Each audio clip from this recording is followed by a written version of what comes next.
Here we are at Luke's GMC, right at the very end. You are the last.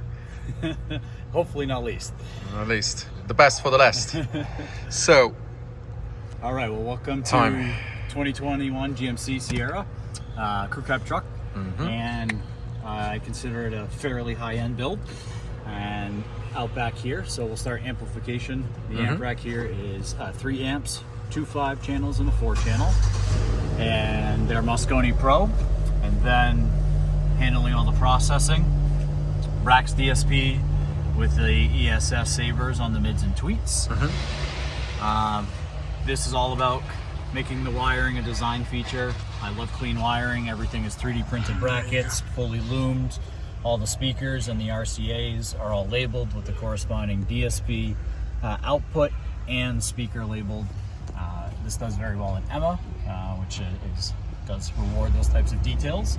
But I like it. It's very serviceable, very clean, very safe, and is one of the big features of this build. Easy access to the fuses as well. Amazing.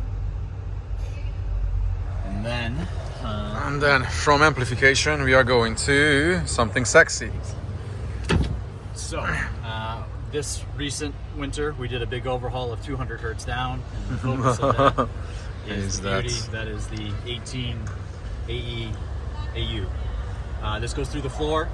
True IB. True IB, and has radically changed what bass sounds like in this truck in the best way. It's natural, it's effortless. So when last year we were pushing you and you said, no, I'm not doing anything more in this car, I don't want to cut it. So what happened? When was the time when you went, fuck it? I got to hear, honestly, I heard Miguel's car and I got to spend a lot of time listening to it. And I heard True IB and how real and believable it sounded, and I was hooked.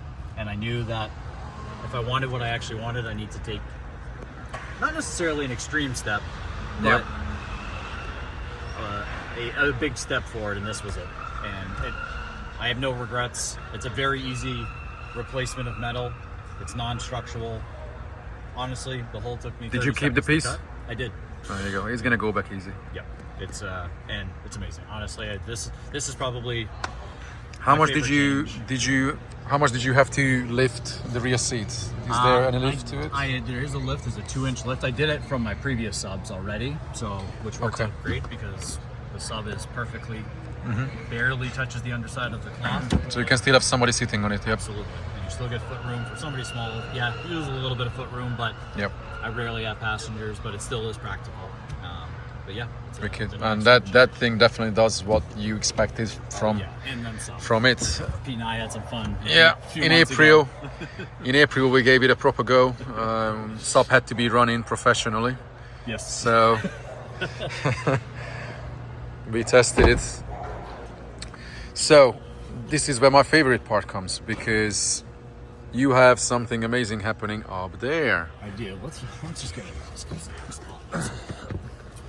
So we have the custom A pillars featuring the Accuton C30 and C100.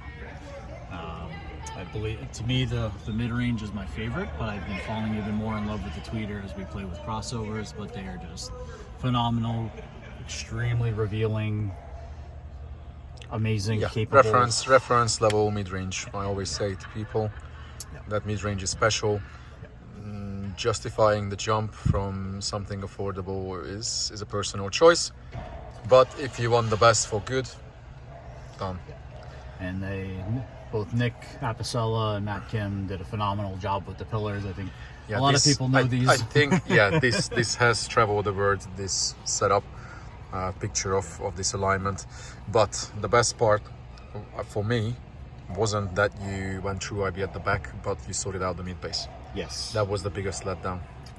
Before. Absolutely. So this side, what's happening here? So we have a sealed kick, which features the Purifi 6.5, and it's in about 0.2 cubic feet. It's a little bit smaller on the driver's side. Again, fully sealed, easy to go back to OEM. And then the passenger side features a combination single enclosure with 2 chambers, one featuring a front sub that fires towards the firewall, the Illusion C10. And then we have an up-firing matching Purifi and 0.22 cubic feet on the very Over right there. side, and Yeah. both sealed. There's And- only a small breathing for it, but that's the funny thing. It just works up to the range where it needs to play. It plays up perfectly fine. Absolutely. Both the location change was as impactful as moving the rigid mounting location.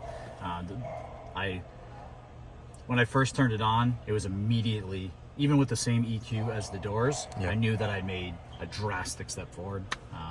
I don't think I'll ever not do sealed or some sort of rigid IB. You will never do what? You will never do what again for mid bass?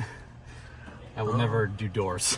Now it's on video. No, I am a sucker now for sealed or rigid mounted mid bass. Exactly. I feel that is actually a necessity. That's you know me. Yeah, I do. I always preach about that.